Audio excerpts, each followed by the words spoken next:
Assalamualaikum warahmatullahi wabarakatuh. Sobat Jazirah, rahimakumullah. Bagaimana kabarnya?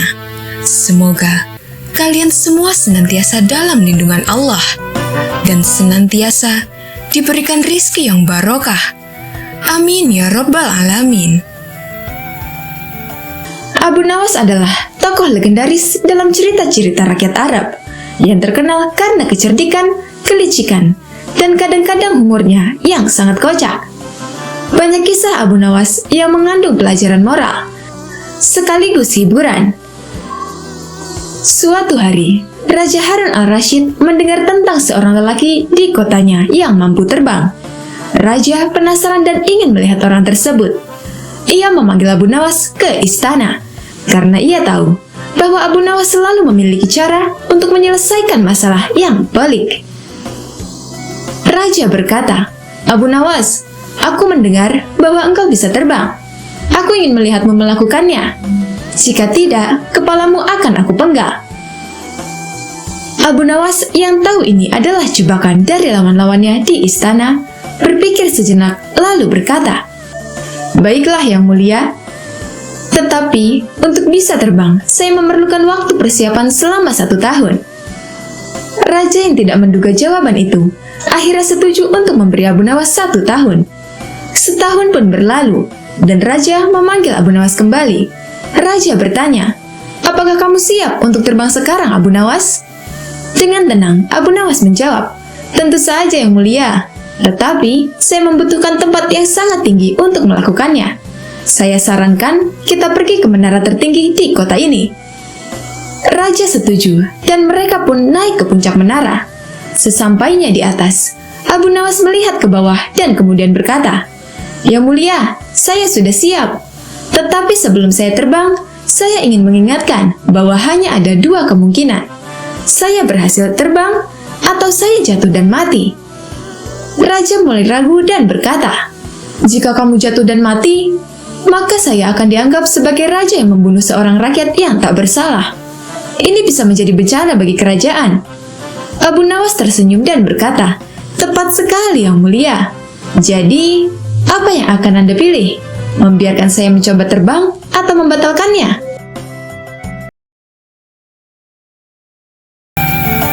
Dalam buku kisah 1001 Malam, ada sebuah cerita tentang Abu Nawas saat didatangi ketiga muridnya.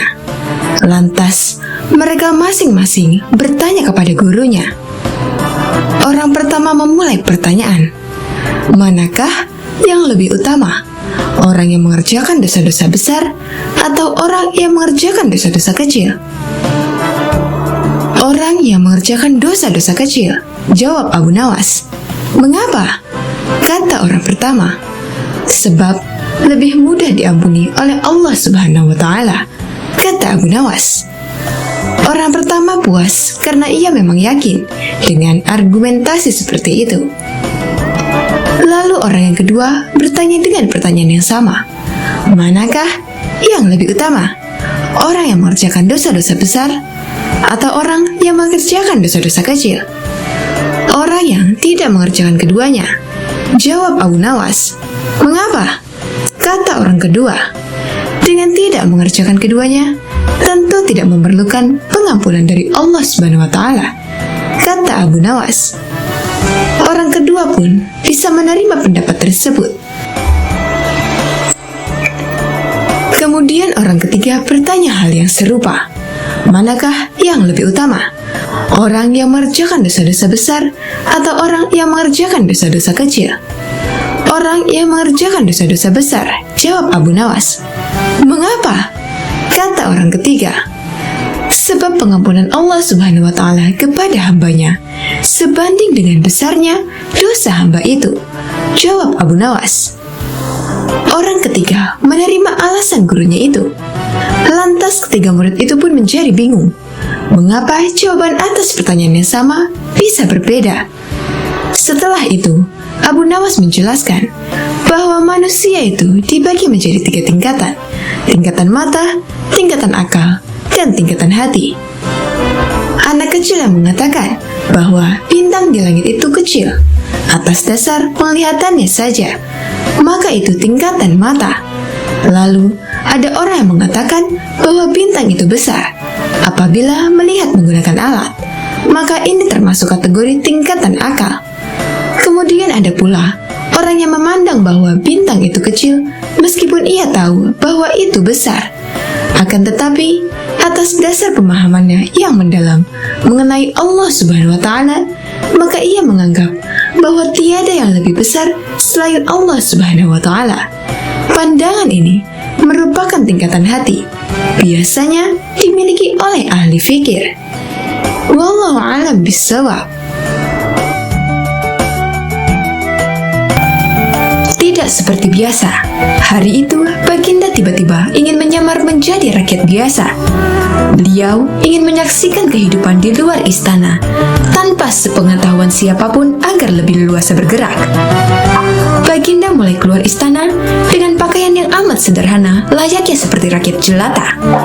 Di sebuah perkampungan, beliau melihat beberapa orang berkumpul.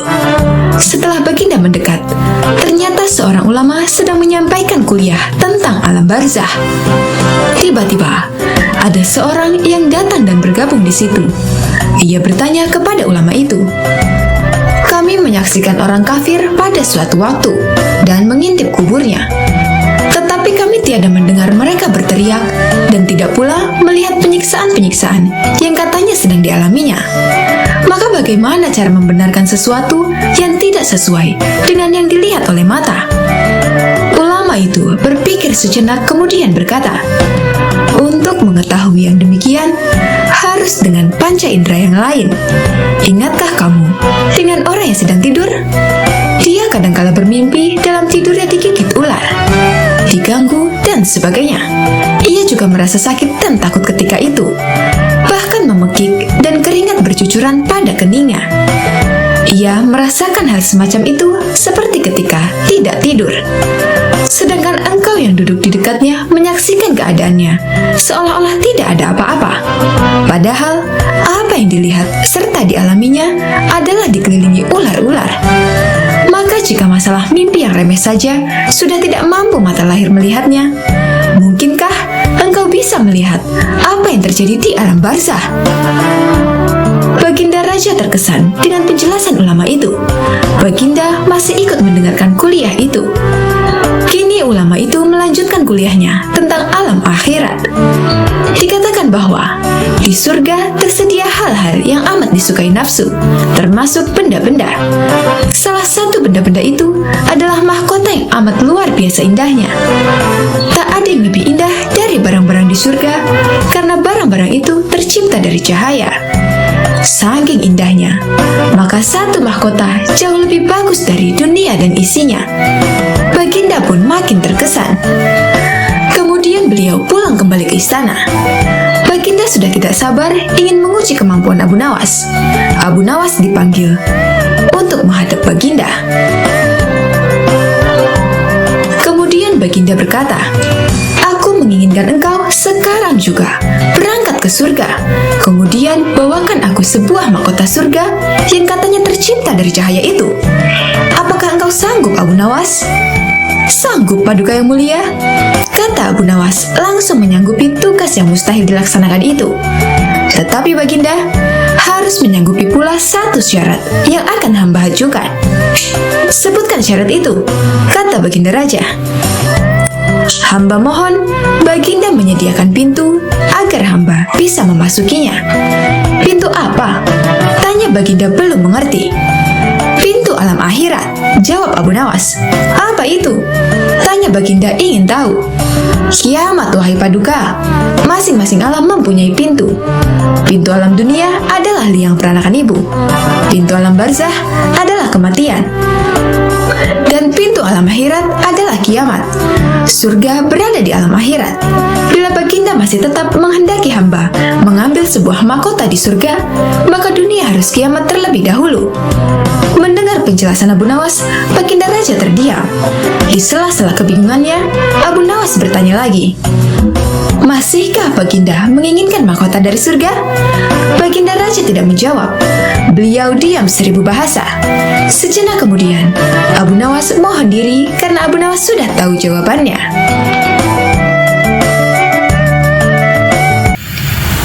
Assalamualaikum warahmatullahi wabarakatuh. Sobat Jazirah, rahimakumullah. Bagaimana kabarnya? Semoga kalian semua senantiasa dalam lindungan Allah dan senantiasa diberikan rizki yang barokah. Amin ya rabbal alamin. Abu Nawas dalam kesehariannya dikenal sangat sederhana. Ia tak menyimpan barang-barang berharga di dalam rumahnya. Sebab setiap kali mendapat hadiah dari Raja Harun al-Rashid, ia selalu membaginya dengan orang di sekitarnya yang membutuhkan. Tak sedikit pun uang dibelanjakan untuk membeli barang-barang berharga. Ia hanya menyisakan uang untuk makan dan kebutuhan dasar lainnya. Abu Nawas selalu mensyukuri apa yang dimilikinya meski hanya sedikit. Suatu malam, seorang pencuri masuk ke rumahnya dengan cara merusak pintu belakang rumah. Tindakan pencuri itu diketahui Abu Nawas. Tapi, apa yang dilakukan Abu Nawas? Bukannya memukul dan menangkap pencuri, ataupun berteriak agar para tetangganya terbangun dan menangkap pencuri itu. Justru ia mencari tempat persembunyian. Setelah masuk ke dapur, pencuri itu mulai mencari barang-barang berharga di rumah Abu Nawas. Ia mulai membuka lemari, laci, dan melihat-lihat kolong di bawah tempat tidur Abu Nawas. Ia tak menemukan satupun barang berharga. Tak ada uang, tak ada emas, guci keramik, ataupun barang-barang berharga lainnya. Pencuri itu tak putus asa begitu saja. Ia kembali memeriksa ulang setiap ruangan yang ada di rumah Abu Nawas untuk memastikan bahwa ia telah menggeledah semua tempat yang ia duga terdapat barang berharga. Sampai suatu ketika, ia melihat sebuah kotak besar di dalam suatu ruangan yang sebelumnya tak sempat ia periksa. Pencuri itu langsung membayangkan di kotak itulah barang-barang berharga disimpan. Dengan hati-hati pencuri itu membuka kotak tersebut. Tapi betapa kagetnya dia ketika yang ada dalam kotak itu adalah Abu Nawas yang tak lain si pemilik rumah. Abu Nawas pun ikut terkaget-kaget. Secara spontan pencuri itu bertanya, "Hei, apa yang kamu lakukan di dalam kotak ini?" "Saya bersembunyi dari kamu," jawab Abu Nawas. "Kenapa begitu?" tanya si pencuri. "Saya malu kepadamu karena saya tak memiliki apa-apa untuk diberikan kepadamu. Itulah kenapa saya bersembunyi di kotak ini," jawab Abu Nawas lagi. Setelah menerima jawaban seperti itu, pencuri itu dengan hati kecewa meninggalkan rumah Abu Nawas. Tapi ia bersyukur sekaligus heran karena Abu Nawas tak berteriak memanggil tetangga sehingga ia selamat dari hajaran massa. Assalamualaikum warahmatullahi wabarakatuh. Sobat Jazirah, rahimakumullah. Bagaimana kabarnya? Semoga kalian semua senantiasa dalam lindungan Allah dan senantiasa diberikan rizki yang barokah. Amin ya rabbal alamin. Suatu ketika, Abu Nawas dipanggil oleh Baginda Raja Harun al-Rashid ke istana kerajaan, dan terjadilah percakapan di antara keduanya. Rupanya kali ini, Abu Nawas sedang memperingatkan rajanya perihal harta dunia yang tidak akan dibawa mati ke kuburan, karena Abu Nawas mengetahui bahwa ia dipanggil karena ingin diikat sebagai saudara raja dengan tali ikatan hadiah. Sesampainya di istana kerajaan, Abu Nawas dengan santainya menegur langsung Baginda Raja Harun al-Rashid tanpa basa-basi terlebih dahulu. "Wahai Amirul Mukminin, bagaimana nanti jika Allah Subhanahu wa Ta'ala menghadapkan Anda di hadapannya, lalu meminta pertanggungjawaban Anda tentang lalat hitam, burung kenari, dan kulit ari?" kata Abu Nawas kepada Raja Harun. Begitu mendengar penuturan Abu Nawas yang tiba-tiba itu, menyebabkan Raja Harun al-Rasyid pun menjadi sedih, sehingga menangis terseduh-seduh. Melihat rajanya bersedih, salah seorang kepala pengawal segera bertindak dengan memarahi Abu Nawas. "Wahai Abu Nawas, engkau diamlah. Engkau telah menyakiti hati sang raja," bentak kepala pengawal kerajaan kepada Abu Nawas. "Biarkan dia," kata Raja Harun. "Sebenarnya yang merusak dan menyakiti itu adalah Anda," kata Abu Nawas dengan berani. "Begini Abu Nawas, saya ingin mengikat tali persaudaraan denganmu dengan pemberian fasilitas dan hadiah-hadiah," kata Raja Harun al-Rasyid. "Kembalikan saja semua harta dari tempat semula yang hendak Paduka berikan kepada hamba," jawab Abu Nawas. "Lalu bagaimana dengan kebutuhanmu?" tanya Raja Harun. "Aku ingin Anda tidak melihatku dan aku pun tidak melihat Paduka.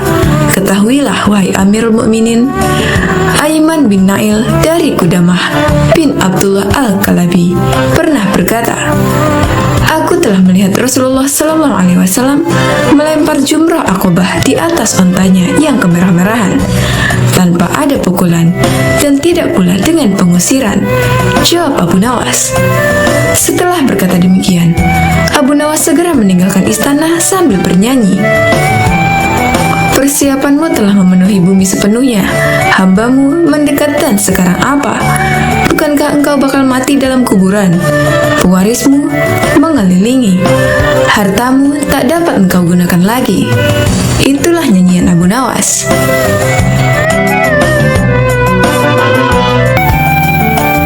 Secara tak terduga, pangeran yang menjadi putra mahkota jatuh sakit. Sudah banyak tabib yang didatangkan untuk memeriksa dan mengobati sang pangeran, tapi tak seorang pun mampu menyembuhkannya. Akhirnya raja mengadakan sayembara. Sayembara boleh diikuti oleh rakyat dari semua lapisan, tak terkecuali oleh para penduduk negeri tetangga. Sayembara yang menyediakan hadiah menggiurkan itu dalam waktu beberapa hari berhasil menyerap ratusan peserta. Namun, tak satu pun dari mereka berhasil mengobati penyakit sang pangeran. Akhirnya sebagai sahabat dekat, Abu Nawas menawarkan jasa untuk menolong sang putra mahkota. Baginda Raja Harun al-Rasyid menerima usul itu dengan penuh harap. Abu Nawas sadar bahwa dirinya bukanlah tabib, maka dari itu dia tak membawa peralatan apapun. Para tabib yang ada di istana tercengang melihat Abu Nawas yang datang tanpa peralatan yang mungkin diperlukan. Mereka berpikir, mungkinkah orang macam Abu Nawas bisa mengobati penyakit sang pangeran? Sedangkan para tabib terkenal dengan peralatan yang lengkap saja tak sanggup mengobatinya. Bahkan penyakitnya sama sekali tak terlacak. Abu Nawas merasa bahwa seluruh perhatian tertuju padanya. Namun Abu Nawas tak begitu memperdulikannya. Abu Nawas dipersilakan memasuki kamar pangeran yang sedang terbaring. Dia menghampiri sang pangeran dan duduk di sisinya. Setelah Abu Nawas dan sang pangeran saling pandang, Abu Nawas berkata, "Saya membutuhkan seorang tua yang di masa mudanya sering mengembara ke pelosok negeri." Orang tua yang diinginkan Abu Nawas segera didatangkan. "Sebutkan satu persatu nama-nama desa di daerah selatan," perintah Abu Nawas kepada orang tua itu. Ketika orang tua itu menyebutkan nama-nama desa bagian selatan, Abu Nawas menempelkan telinganya ke dada sang pangeran. Kemudian Abu Nawas memerintahkan agar menyebutkan bagian utara, barat, dan timur. Setelah semua bagian negeri disebutkan, Abu Nawas mohon agar diizinkan mengunjungi sebuah desa di sebelah utara. Raja pun merasa heran.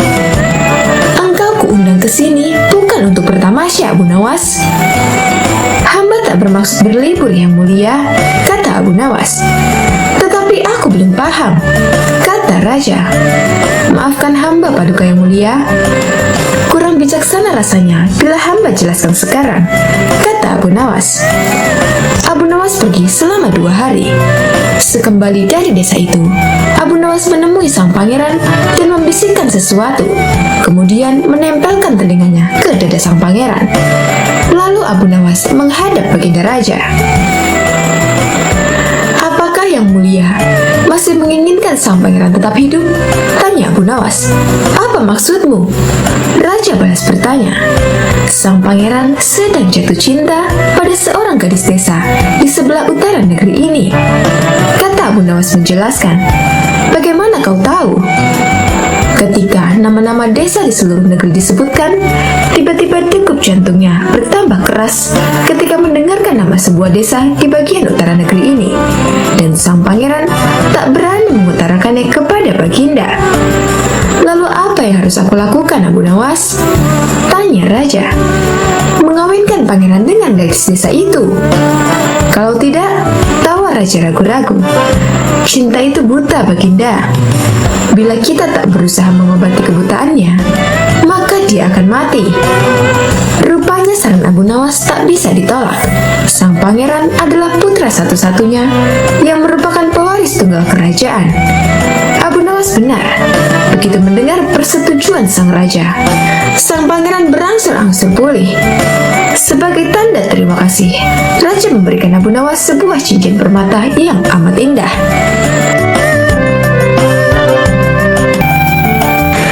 Suatu hari, baginda Raja Harun al-Rashid memerintahkan dua pengawalnya untuk menjemput Abu Nawas di rumahnya agar segera datang ke istana. Sesampainya Abu Nawas di istana, baginda Raja Harun al-Rashid kemudian berkata, "Hai Abu Nawas, sekarang juga kamu harus dapat mempersembahkan kepadaku seekor harimau berjenggot. Jika gagal, aku akan membunuhmu." Kata-kata itu merupakan perintah sultan yang diucapkan dengan penuh tegas dan kegeraman. Dari bentuk mulutnya ketika mengucapkan kalimat itu, jelas betapa sultan menaruh dendam kesumat kepada Abu Nawas yang telah berkali-kali mempermainkan dirinya dengan cara-cara yang sangat kurang ajar. Perintah itu merupakan cara baginda untuk dapat membunuh Abu Nawas. "Ya, Tuanku Syah Alam," jawab Abu Nawas, "semua perintah paduka akan hamba laksanakan. Namun, untuk yang satu ini hamba mohon waktu 8 hari. "Baik," kata baginda. Alkisah. Pulanglah Abu Nawas ke rumah. Agaknya ia sudah menangkap gelagat bahwa raja sangat marah kepadanya. Dicarinya akal supaya dapat mencelakakan diriku agar terbalas dendamnya, pikir Abu Nawas. Jadi, aku juga harus berhati-hati.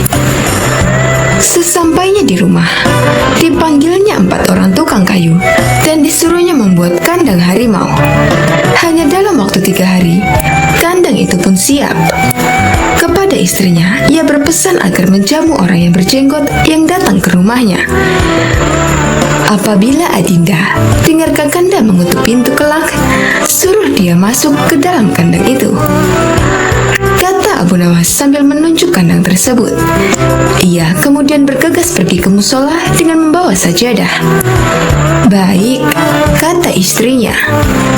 "Hai Abu Nawas, tumben kamu sholat di sini?" bertanya imam dan penghulu musola itu. "Sebenarnya, saya mau menceritakan hal ini kepada orang lain. Tapi kalau tidak kepada Tuhan penghulu, kepada siapa lagi saya mengadu?" jawab Abu Nawas. "Tadi malam, saya ribut dengan istri saya. Itu sebabnya saya tidak mau pulang ke rumah." Pucuk dicinta, ulam tu tiba, pikir penghulu itu. Kubiarkan Abu Nawas tidur di sini dan aku pergi ke rumah Abu Nawas menemui istrinya. Sudah lama aku menaruh hati kepada perempuan cantik itu, ucap si penghulu dalam hatinya. "Hai Abu Nawas," kata si penghulu, "bolehkah aku menyelesaikan perselisihan dengan istrimu itu?" "Silahkan," jawab Abu Nawas. "Hamba sangat berterima kasih atas kebaikan hati Tuan." Maka pergilah penghulu itu ke rumah Abu Nawas dengan hati berbunga-bunga, dan dengan wajah berseri-seri diketuknya pintu rumah Abu Nawas. Begitu pintu dibuka, ia langsung mengambil istri Abu Nawas dan diajak duduk bersanding. "Hai Adinda, apa gunanya punya suami jahat dan melarat? Lagi pula, Abu Nawas hidupnya tak karuan. Lebih baik kamu jadi istriku. Kamu dapat hidup senang dan tidak kekurangan suatu apapun, ucap si penghulu. Baiklah, kalau keinginan Tuan demikian, jawab istri Abu Nawas. Tak berapa lama kemudian, terdengar pintu diketuk oleh seseorang. Ketukan itu membuat penghulu belingsatan. Kemana aku harus bersembunyi? Ia bertanya kepada nyonya rumah. Tuan penghulu, silakan bersembunyi di dalam kandang itu, jawab istri Abu Nawas. Ia lalu menunjuk kandang yang terletak di dalam kamar Abu Nawas. Tanpa pikir panjang lagi, penghulu itu masuk ke dalam kandang itu dan menutupnya dari dalam. Sedangkan istri Abu Nawas segera membuka pintu. Abu Nawas pun masuk ke dalam rumah. Hai Adinda, apa yang ada di dalam kandang itu? Tanya Abu Nawas. Tidak ada apa-apa suamiku, jawab istrinya. Apa putih-putih itu? Tanya Abu Nawas. Lalu dilihatnya penghulu itu gemetar karena malu dan ketakutan. Setelah 8 hari, Abu Nawas memanggil 8 kuli untuk memikul kandang itu ke istana. Di Baghdad, orang gempar ingin melihat harimau berjenggot. Seumur hidup, jangankan melihat, mendengar harimau berjenggot pun belum pernah. Kini Abu Nawas malah dapat seekor. Mereka terheran-heran akan kehebatan Abu Nawas. Tetapi, begitu dilihat penghulu di dalam kandang, mereka tidak bisa bilang apa-apa selain mengiring kandang itu sampai ke istana, hingga menjadi arak-arakan yang panjang. Si penghulu malu bukan main. Tak lama kemudian, sampailah iringan-iringan itu ke dalam istana. Hai Abu Nawas, apa kabar? Kata Baginda Sultan. Apa kamu sudah berhasil mendapatkan harimau berjenggot? Dengan berkat dan doa tuanku, alhamdulillah hamba berhasil, jawab Abu Nawas. Maka dibawalah kandang itu ke hadapan Baginda. Ketika Baginda hendak melihat harimau tersebut, si penghulu memalingkan mukanya ke arah lain dengan muka merah padam karena malu. Akan tetapi, kemanapun dia meloleh, ke situ pula Baginda memelototkan matanya. Tiba-tiba Baginda menggeleng-gelengkan kepala dengan takjub, sebab menurut penglihatan beliau, yang ada di dalam kandang itu adalah penghulu musola. Abu Nawas buru-buru menimpali. Ya tuanku, itulah harimau berjenggot. Tapi Baginda tidak cepat tanggap. Beliau termenung sesaat. Kenapa penghulu dikatakan harimau berjenggot? Tiba-tiba Baginda bergoyang ke kiri dan ke kanan, seperti orang berdoa. Oh penghulu, perlukah hamba memberitahukan kenapa hamba dapat menangkap harimau berjenggot ini di rumah hamba sendiri? Kata Abu Nawas. Iya, ujar Baginda sambil menoleh ke kandang itu dengan mata berapi-api. Kemudian Abu Nawas menjelaskan apa yang sebenarnya terjadi. Ya, aku maklum sudah, kata Baginda. Bukan main murka Baginda kepada penghulu itu, sebab ia yang sangat semestinya menegakkan hukum, ia pula yang melanggarnya. Ia telah berkhianat. Baginda segera memerintahkan punggawa mengeluarkan penghulu dari kandang dan diarak keliling pasar setelah sebelumnya dicukur segi 4, agar diketahui oleh seluruh rakyat betapa aibnya orang yang berkhianat.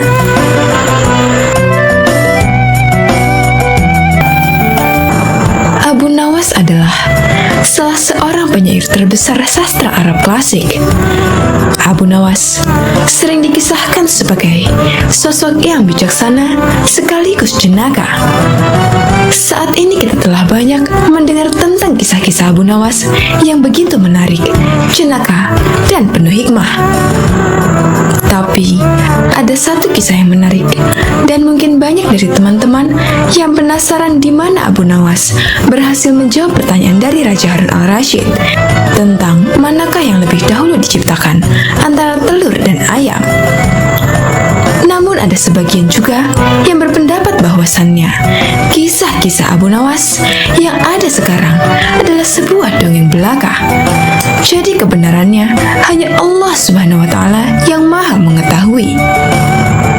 Untuk itu, kisah ini cukup dijadikan sebagai pengetahuan dan diambil hikmahnya saja. Pada suatu hari, Raja Harun al-Rashid sedang merasa bahagia karena dia mendapati ayam betinanya telah bertelur. Melihat ayam yang bertelur, sang raja dapat ide untuk membuat sayembara kepada masyarakat. Lalu sang raja pun mengumpulkan orang-orang atau rakyatnya itu di sebuah lapangan yang luas. Kemudian sang raja berkata, "Wahai rakyatku, siapakah di antara kalian yang dapat menjawab pertanyaanku? Manakah yang lebih dulu diciptakan antara ayam dan telur?" Barang siapa dari kalian yang berhasil menjawab pertanyaan dengan alasan yang logis, maka aku akan hadiahkan 1 peti penuh uang emas. Tapi apabila tidak mampu menjawabnya, maka dia harus menerima hukuman, yaitu di penjara. Ketika itu, memang orang-orang dalam kondisi keuangan yang susah. Makanya tidak sedikit dari mereka yang tertarik untuk ikut sayembara tersebut. Mereka begitu tertarik dengan hadiah yang dijanjikan.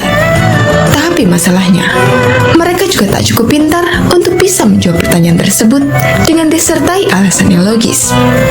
Selain itu juga, mereka takut dimasukkan ke penjara apabila tak bisa menjawab pertanyaan dari sang raja. Akhirnya dari sekian banyak penduduk yang ada waktu itu, hanya 4 orang saja yang nekat mengikuti sayembara tersebut. Dan salah seorang di antaranya adalah Abu Nawas.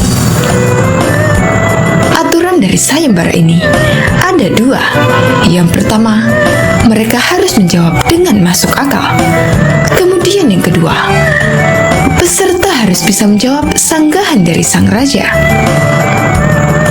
Singkat cerita, pada suatu hari dimulailah sayembara perlombaan tersebut, dan ke-4 peserta telah siap di depan panggung.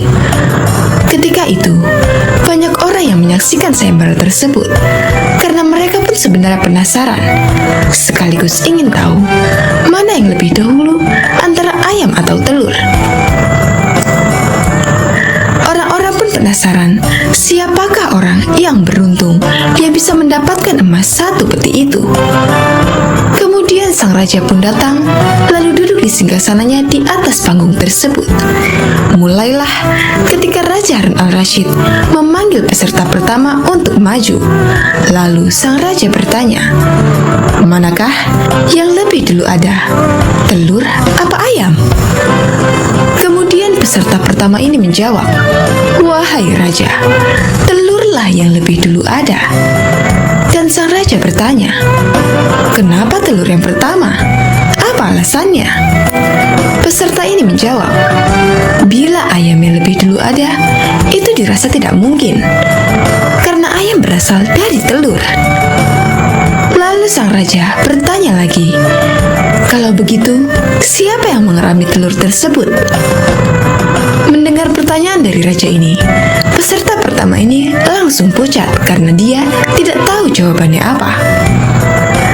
Karena peserta ini tidak mampu menjawab, raja pun memasukkan dia ke dalam penjara. Kemudian dipanggillah peserta yang kedua. Peserta kedua ini pun menjawab, "Wahai paduka raja, sebenarnya telur dan ayam tercipta dalam waktu yang bersamaan."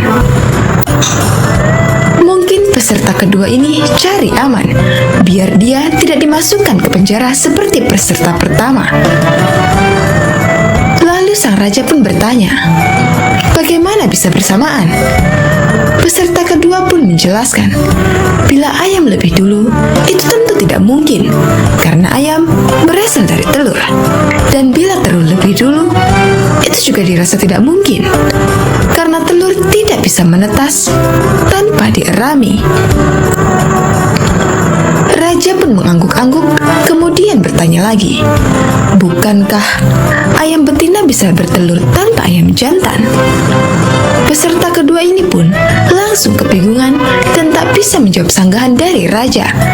Maka peserta kedua ini dijebloskan ke penjara. Dan tibalah giliran peserta yang ketiga.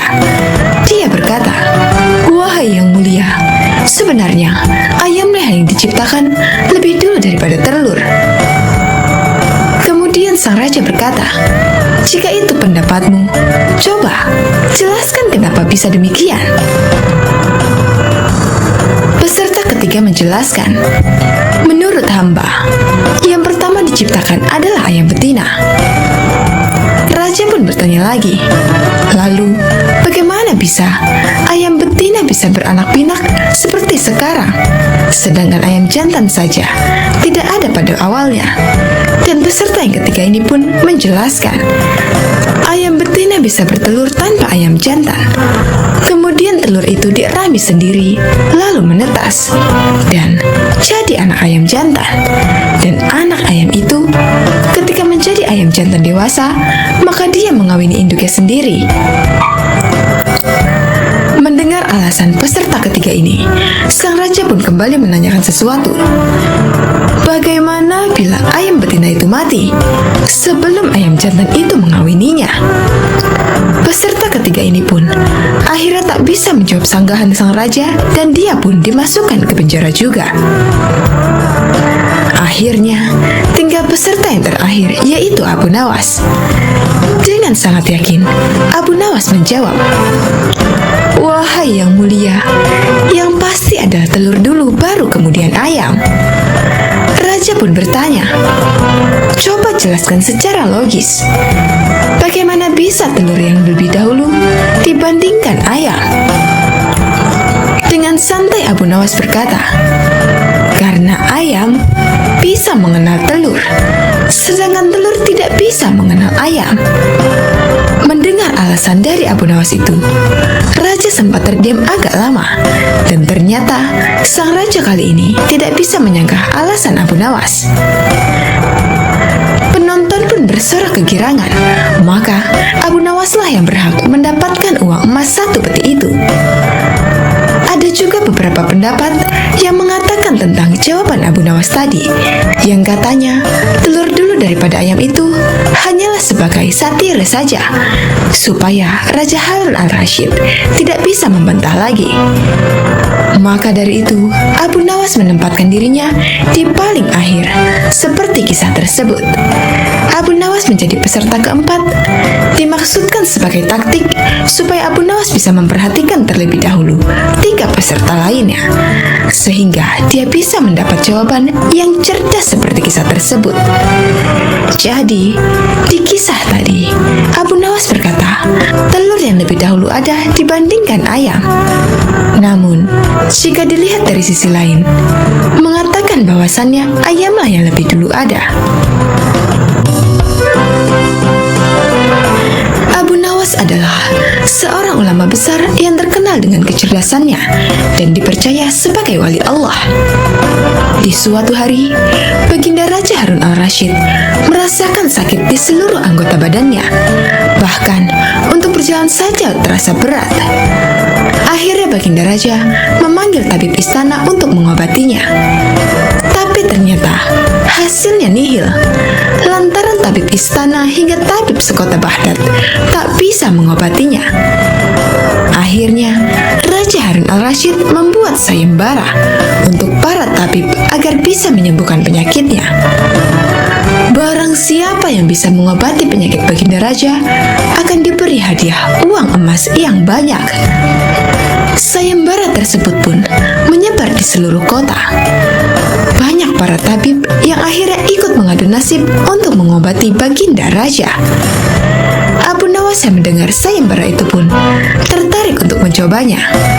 Padahal ia sama sekali tidak mempunyai kemampuan untuk mengobati. Hari yang ditunggu pun telah tiba. Abu Nawas menghadap raja untuk mencoba mengobatinya.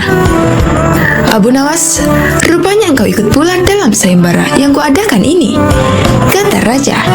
"Benar, Baginda," kata Abu Nawas. "Apa kamu bisa mengobati penyakitku ini?" tanya Raja Harun al-Rashid. "Hamba akan mencobanya, Baginda. Hamba akan mencoba menerapkan cara-cara yang belum pernah dilakukan oleh tabib lainnya," jawab Abu Nawas meyakinkan. Abu Nawas kemudian meminta Raja Harun al-Rasyid untuk menerangkan penyakit apa yang dideritanya agar bisa memberikan tindak lanjut. Baginda Raja Harun al-Rasyid pun menerangkan jika tubuhnya terasa nyeri, tangan dan kakinya terasa pegal-pegal. Setelah memeriksa, Abu Nawas tak langsung mengobatinya. Ia meminta waktu 2 hari kepada Raja Harun al-Rasyid untuk meramu resep obat terbaik untuknya. Di bawah pohonnya rindang, Abu Nawas terus berpikir resep untuk sang baginda. Maklum saja, Abu Nawas bukanlah tabib, sehingga ia pun bingung harus memberikan resep apa untuk baginda raja. Sambil duduk dan berpikir, dari kejauhan ia melihat seorang kakek tua yang masih sibuk sendirian memetik buah-buahan di kebun kurma. Abu Nawas yang heran langsung mendekati kakek tersebut. Setelah bercakap-cakap dengan kakek tersebut, Abu Nawas mendapat jawaban. Kakek tersebut menjadikan aktivitas memetik buah sebagai kesibukan. Jika tak ada kesibukan tersebut, malah merasa badannya pegal-pegal. Dari pertemuan tersebut, akhirnya Abu Nawas menemukan penyebab sakitnya baginda raja. Esok harinya, Abu Nawas pun menghadap baginda Raja Harun al-Rasyid. "Hai Abu Nawas, belum 2 hari kau sudah menghadapku. Mana obat untukku?" tanya Raja Harun al-Rasyid. "Maafkan hamba baginda.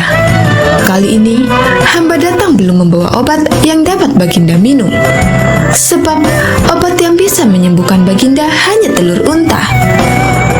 Baginda harus cari telur unta itu sendiri, karena jika tak dicari sendiri, maka khasiatnya akan hilang," terang Abu Nawas.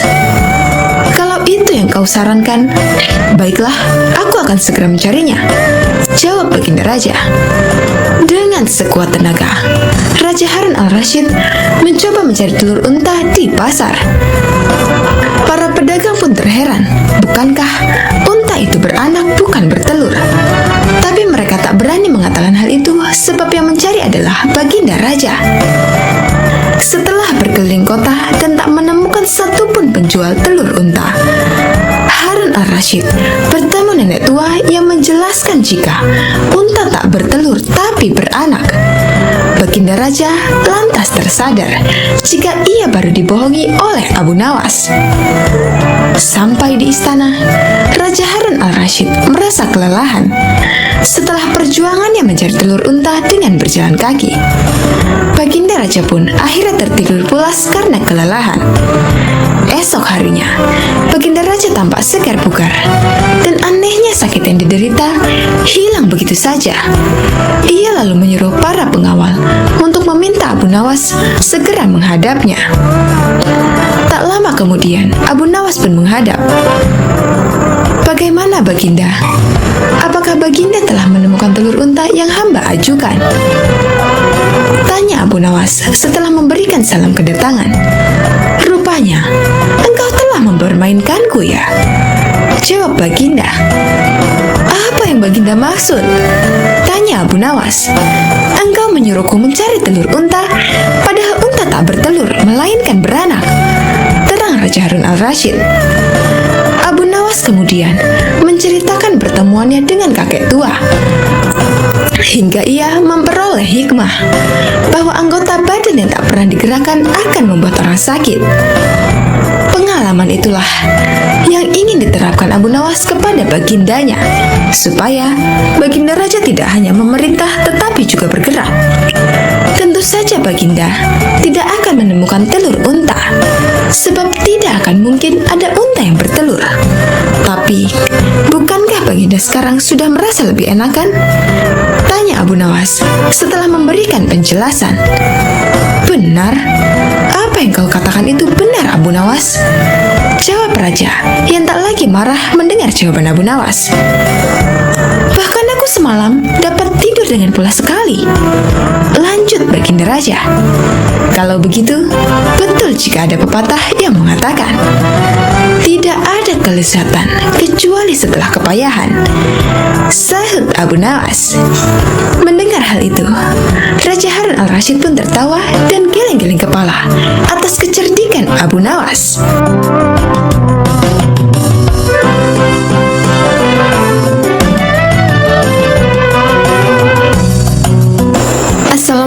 warahmatullahi wabarakatuh. Sobat Azul rahimakumullah. Abu Nawas memang cerdik. Meskipun tak mempunyai kemampuan untuk melaksanakan titah sang raja, namun dia selalu berhasil melaksanakan tugasnya. Dan hadiah selalu menanti. Sungguh rezeki yang tak disangka. Suatu ketika, Abu Nawas diundang oleh Raja Harun al-Rasyid untuk makan bersama. Maka berangkatlah para pengawal kerajaan untuk menjemput Abu Nawas di rumahnya. Tak berapa lama kemudian, Abu Nawas telah sampai di istana dengan pakaian sederhana. Abu Nawas langsung diajak berbincang di sebuah pendopo dengan berbagai jamuan makan lengkap dengan minuman yang segar. Melihat begitu banyaknya makanan, Abu Nawas pun sangat lahap menyantap makanan yang dihidangkan kepadanya. Sementara itu Raja masih meneruskan perbincangannya dengan Abu Nawas tentang kekuasaannya. Raja Harun bercerita kepada Abu Nawas terkait dengan luasnya wilayah yang telah dipimpinnya. Namun Abu Nawas nampak tidak menggubris, malah dia sibuk dengan makanan yang tersaji di hadapannya. Tak lama kemudian, Raja mulai melontarkan berbagai pertanyaan kepada Abu Nawas. Hai Abu Nawas, kalau setiap benda ada harganya, berapakah harga diriku ini? Tanya Raja. Abu Nawas yang masih dalam kondisi kekenyangan setelah makan menjawab sekenanya tanpa berpikir panjang. Hamba kira mungkin sekitar 100 dinar saja Paduka, jawab Abu Nawas. Terlalu sekali engkau Abu Nawas, harga sabuku saja 100 dinar, bentak Raja. Tepat sekali Paduka, memangnya saya nilai dari diri Paduka hanya sebatas sabuk itu saja, ujar Abu Nawas. Karena merasa tak ingin dipermalukan oleh Abu Nawas karena kecerdikannya, kali ini Raja tidak mau lagi mengambil resiko dengan beradu pendapat kepadanya. Oleh karena itu, Abu Nawas diajak menuju ke tengah-tengah prajuritnya yang merupakan ahli bela diri dan ketangkasan. Ayo Abu Nawas, di hadapan para prajuritku, tunjukkanlah kemampuan memanahmu. Panahlah sekali saja. Kalau panahmu dapat mengenai sasaran, hadiah akan menantimu. Tapi kalau gagal, engkau akan aku penjara, kata Raja. Abu Nawas pun bergegas mengambil busur dan anak panah. Dengan memantapkan hati, Abu Nawas membidik sasaran dan mulai memanah. Namun panahnya meleset dari sasaran. Dari pengamatan saya, ini adalah gaya memanah para makalar tanah, ujar Abu Nawas untuk menutupi kelemahannya. Sesaat kemudian, Abu Nawas mencabut sebuah anak panah lagi dan membidik sasaran. Lagi-lagi, anak panah yang dibidikkan itu melesat terlalu jauh dari sasaran. Kalau yang ini Paduka, ini gaya juragan buah kalau sedang memanah, sahut Abu Nawas untuk menutupi kelemahannya yang kedua. Untuk yang ketiga kalinya, Abu Nawas kembali mencabut anak panah dan mulai membidiknya. Namun kali ini, kebetulan anak panah yang dibidiknya mengenai sasaran. Nah, yang ini Paduka, ini baru gaya Abu Nawas kalau sedang memanah. Saya pun menunggu hadiah yang Paduka janjikan, kata Abu Nawas dengan gembira. Dengan tak bisa menyembunyikan tawanya, Paduka Raja lantas memberikan hadiah kepada Abu Nawas. Dengan kecerdikannya bermain kata-kata yang masuk logika, akhirnya Abu Nawas mendapatkan hadiah. Dia pun langsung memohon diri karena tak sabar untuk memberikan hadiah itu kepada istrinya. Wallahu a'lam bishawab.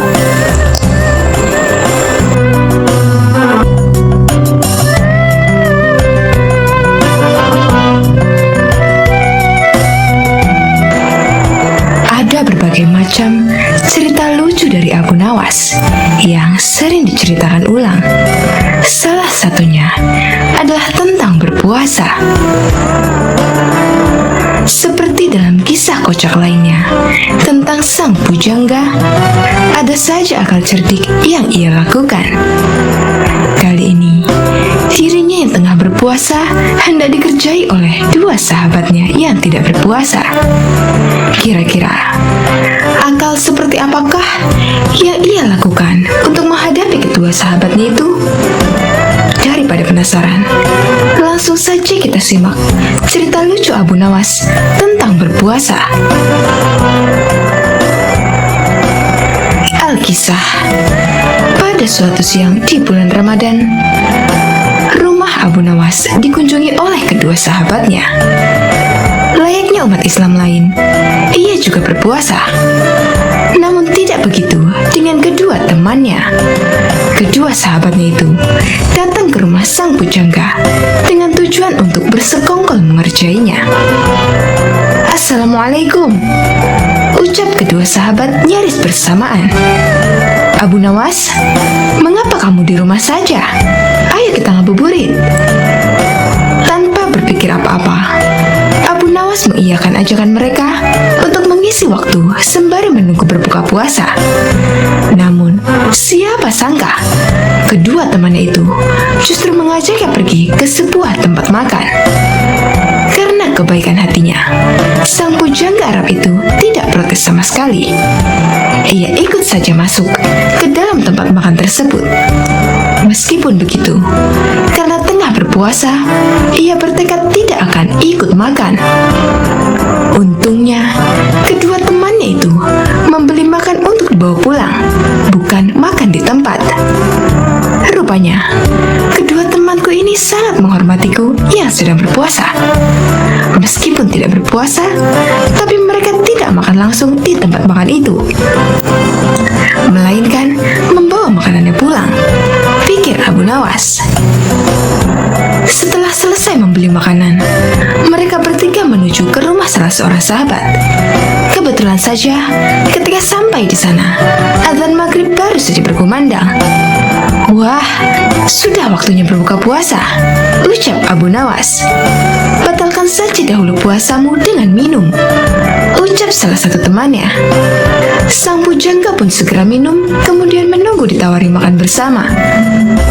Jangan lupa sholat dulu, ucap temannya yang lain. Nanti kamu ketinggalan jatah waktu sholat maghrib. Benar juga, jawab Abu Nawas. Ia kemudian mengambil air wudhu dan menjalankan ibadah sholat maghrib. Seusai sholat, ia kembali menemui kedua sahabatnya sambil berpikiran, kali ini akhirnya ia bisa makan. Mengapa kamu tidak mengaji Al-Quran? Tanya temannya. Mumpung perutmu masih kosong, lebih baik kamu mengaji dahulu. Takutnya, nanti kalau sudah kenyang, kamu jadi mengantuk. Lama-kelamaan, penyair dari Persia itu merasa jengkel. Ia merasa kalau kedua sahabatnya itu sedang mengerjainya. Meskipun begitu, ia tetap menurut dan mengaji Al-Quran. Kemudian, apakah setelah mengaji, akhirnya ia bisa makan? Tentu saja tidak. Abu Nawas, sekarang mari kita lompat tidur, ucap salah satu temannya. Esok pagi yang memiliki mimpi paling indah akan bisa memakan makanan ini. Bukannya mengajak makan, temannya itu justru mengajak lompat tidur. Tentu saja saat itu ia benar-benar sadar kalau ia sedang dikerjai oleh teman-temannya. Meskipun marah, tokoh yang hidup di abad ke-8 ini tetap menyanggupi perlombaan yang tidak masuk akal tersebut. Ia dan kedua sahabatnya tidur malam itu juga. Dan keesokan harinya, setelah bangun tidur, mereka pun kembali berkumpul untuk membicarakan mimpi yang mereka dapatkan semalam. Salah satu dari teman Abu Nawas memulai ceritanya. Semalam, aku bermimpi sangat indah sekali. Di dalam mimpi itu, aku memiliki rumah mewah, mobil mewah, uang yang banyak, dan pesawat pribadi. Hidupku pokoknya sangat sempurna. Teman yang lain menganggukkan kepalanya beberapa kali ketika mendengar cerita itu. Mimpimu memang indah, sahabat, ucapnya kemudian. Tapi egois sekali.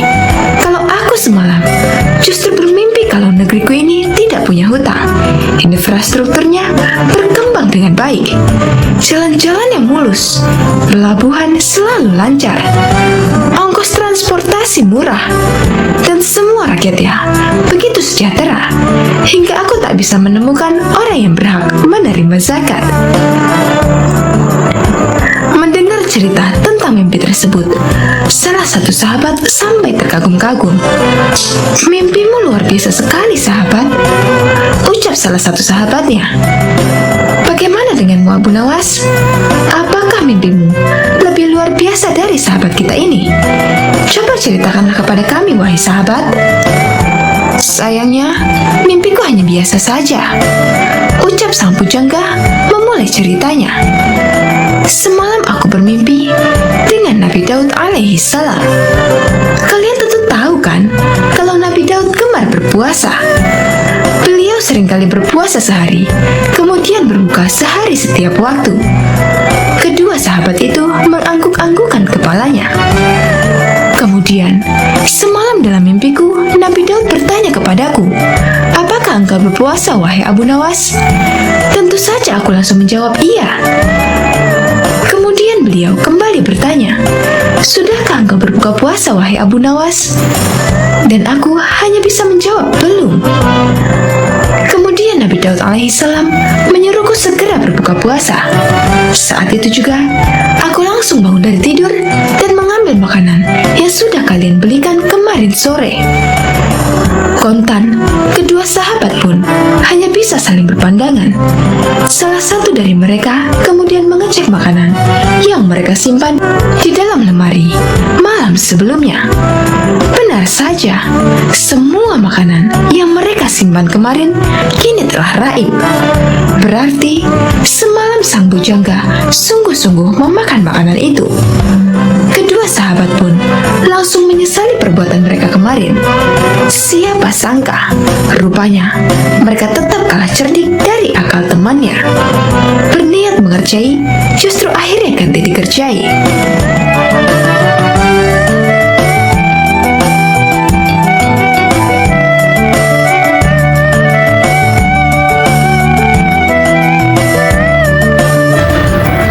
Pada suatu hari, di kerajaan yang dipimpin oleh Raja Harun al-Rasyid, telah terjadi huru-hara.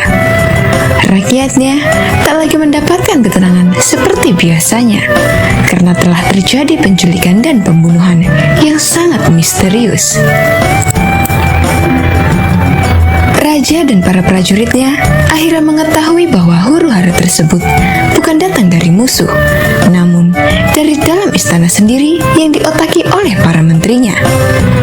Namun Raja sangat kesulitan untuk mencari tahu siapa yang bersekongkol terhadap tindakan penculikan dan pembunuhan tersebut, karena dia melihat bahwa para menterinya semuanya taat kepadanya.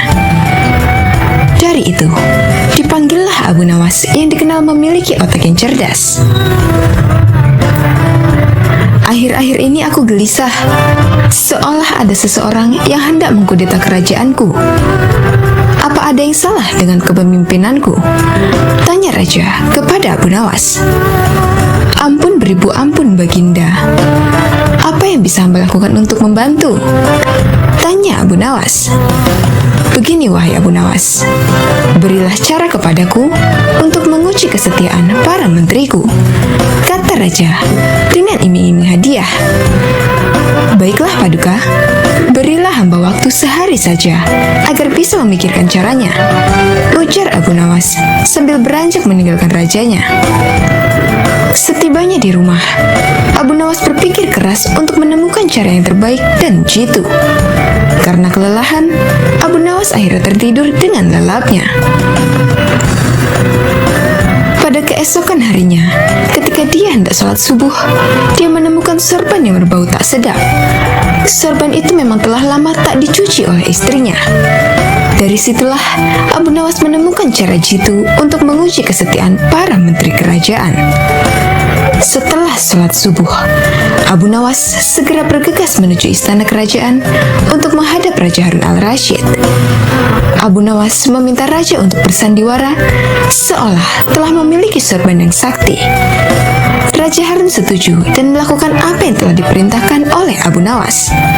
Setelah itu, maka dikumpulkanlah kelima menterinya untuk menghadap. Di hadapan para menteri itu, Raja mengatakan bahwa ia telah mendapatkan hadiah berupa sorban sorban sakti hasil pemberian dari kerajaan lain. Dan salah satu kesaktian sorban itu adalah bisa menentukan masa depan kerajaan di masa yang akan datang. Wahai para menteriku, bantulah aku untuk menentukan masa depan negeri ini, titah raja. Bagaimana caranya, wahai Baginda? Tanya salah seorang menteri. Masing-masing dari kalian, coba ciumlah sorban hadiah ini secara bergantian.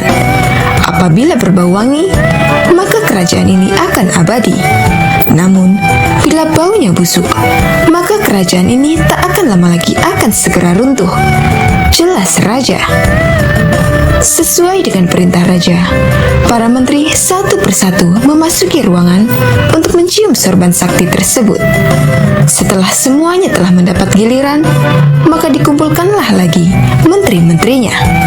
Bagaimana baunya? Tanya raja. Sorban ini baunya sangat harum. Niscaya kerajaan ini akan abadi, jawab menteri pertama. Menteri kedua dan ketiga menjawab sama dengan menteri pertama. Intinya, mereka berusaha untuk membuat rajanya senang. Giliran menteri keempat dan kelima angkat bicara. Di luar dugaan, menteri keempat dan kelima ini mengatakan bahwa sorban sakti tersebut berbau busuk dan menyengat hidung. Mendengar pernyataan menteri keempat dan kelima itu, raja akhirnya membuka rahasia bahwa sorban yang dikiranya sakti tersebut adalah milik Abu Nawas yang sudah usang dan tak dicuci lama sekali. Bergetarlah badan dari menteri pertama, kedua, dan ketiga. Kini, aku tahu siapa di antara kalian yang telah berkhianat kepadaku. Kalian telah terbukti berbohong, dan kalian pantas untuk masuk penjara, ujar Raja Harun. Menteri pertama, kedua, dan ketiga segera ditangkap dan dimasukkan ke dalam penjara. Kepada menteri keempat dan kelima, Raja Harun memberikan hadiah kepada mereka karena kesetiaan yang telah diberikan. Tak lupa juga, Abu Nawas mendapatkan bagian hadiah yang telah dijanjikan oleh Raja Harun kemarin.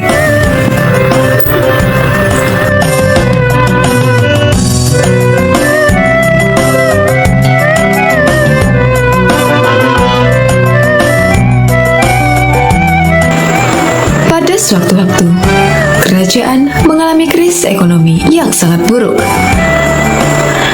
Karena pendapatan kerajaan yang berasal dari pajak tak mampu memenuhi target yang telah ditetapkan oleh raja. Akibatnya banyak fasilitas umum dan bangunan kerajaan rusak, tak ada biaya untuk memperbaikinya. Kondisi kerajaan yang krisis ini membuat raja geram. Kerajaan telah beberapa kali memenangkan peperangan dan memiliki wilayah yang makin luas. Akan tetapi krisis malah muncul dari pajak. Akhirnya diadakanlah pertemuan, di mana semua punggawa kerajaan hadir dengan membawa berbagai kertas laporan sesuai dengan bidangnya masing-masing. Bahkan ada yang kertas laporannya berserakan di lantai juga. Raja mulai pembicaraan. Bagaimana mungkin kerajaanku ini memiliki infrastruktur yang rusak cukup parah? Kenapa hasil pertanian sangat menurun? Padahal tanah di sini cukup subur untuk bercocok tanam, semprot sang raja. Semua terdiam oleh bentakan raja tersebut. Pejabat yang hadir tak mampu menjawab pertanyaan sang raja dan hanya menyerahkan setumpukan laporan kerjaan. Karena marah, raja pun akhirnya merobek-robek kertas laporan yang diajukan oleh penggawanya tersebut. Malah, ada yang disuruh untuk memakan kertas itu. Abu Nawas yang juga hadir dalam pertemuan tersebut juga tak mampu berbuat banyak oleh bentakan sang raja. Namun, sesaat kemudian, sang raja memerintahkan Abu Nawas yang telah dipercayanya untuk menggantikan para petugas pajak itu menghitung penerimaan pajak kerajaan. Dalam kondisi tertekan, akhirnya Abu Nawas pun memenuhi perintah baginda raja. Semua penggawa lain terheran-heran dengan ulah Abu Nawas ini. Bagaimana tidak, semuanya sangat tertekan. Abu Nawas malah membawa sepotong roti ke hadapan baginda raja. Apakah dirimu akan menyuapku dengan roti itu, wahai Abu Nawas? Bentak sang raja. Bukan begitu, wahai paduka raja yang mulia. Laporan keuangan yang saya kerjakan semuanya tercatat pada roti ini. Jawab Abu Nawas enteng. Apakah maksudmu? Kau jangan mencoba berpura-pura gila di hadapanku, Abu Nawas. Bentak baginda raja dengan kesal. Paduka, usiaku sudah cukup lanjut. Aku tak akan kuat makan kertas-kertas laporan yang nantinya Anda sobek dan menyuruhku untuk memakannya. Jadi semua laporan aku pindahkan pada roti ini. Jawab Abu Nawas. Sebuah teguran yang sangat halus dari Abu Nawas, agar baginda raja lebih bijaksana dalam memimpin kerajaan. Sejak saat itu pula, baginda raja tersadar bahwa tindakannya tak benar dan sangat keterlaluan, karena harus menyuruh memakan kertas laporan dari pejabat-pejabatnya. Bersama dengan para cendekiawan kerajaan lain, akhirnya raja merumuskan perundang-undangan perpajakan yang lebih memihak kepada rakyat.